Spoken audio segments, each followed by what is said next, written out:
Telangana governor quota ఎమ్మెల్సీలు professor Kodandaram, Amir Ali ఖాన్లకు supreme court shock ఇచ్చింది. ఇద్దరు శాసన మండలి సభ్యుల నియామకంపై సుప్రీంకోర్టు స్టే ఇచ్చింది. గవర్నర్ కోటాలో ఇద్దరు సభ్యుల నియామకంపై కొన్ని నెలలుగా బీఆర్ఎస్ లీగల్ ఫైట్ చేస్తోంది.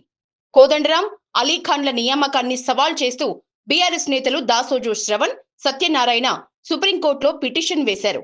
వాదోపవాదాల తర్వాత ఈ రెండు నియామకాలపై స్టే ఇస్తూ సుప్రీం ఆదేశాలిచ్చింది. తదుపరి విచారణను సెప్టెంబర్ 17కు వాయిదా వేసింది. ప్రభుత్వం మళ్లీ నామినేట్ చేసే పేర్లు కూడా తుది తీర్పుకు లోబడే ఉంటాయని సుప్రీం తెలిపింది. 2023 ఆగస్టులో బీఆర్ఎస్ ప్రభుత్వం దాసోజు శ్రవణ్, కుర్ర సత్యనారాయణల్ని గవర్నర్ కోటా కింద ఎమ్మెల్సీలుగా నామినేట్ చేసింది. అయితే అప్పటి గవర్నర్ తమిళిసై సౌందరరాజన్ ఈ నామినేషన్లను సెప్టెంబర్ 19, 2023న తిరస్కరించారు. సాంస్కృతిక కళా రంగానికి చెందిన వారు కాదని, రాజకీయ సంబంధం ఉన్న వ్యక్తులు అనే కారణంతో అప్పటి గవర్నర్ తిరస్కరించారు.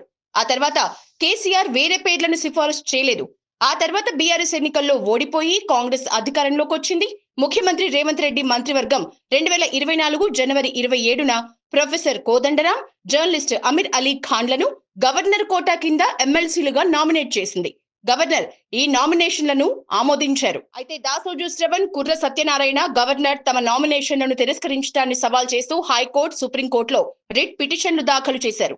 విచారణలో కోదండరాం, అమీర్ అలీ ఖాన్ల ఎమ్మెల్సీ నియామకాలపై ఆంక్షలను కోర్టు తొలగించింది. దాంతో వీరిద్దరూ ఆగస్టు 16, 2024న తెలంగాణ శాసన మండలి సభ్యులుగా ప్రమాణ స్వీకారం చేశారు. ఈ నియామకాన్ని బీఆర్ఎస్ నేతలు సుప్రీంకోర్టులో సవాల్ చేశారు. తాజాగా సుప్రీంకోర్టు ఈ నియామకాలపై స్టే విధించింది.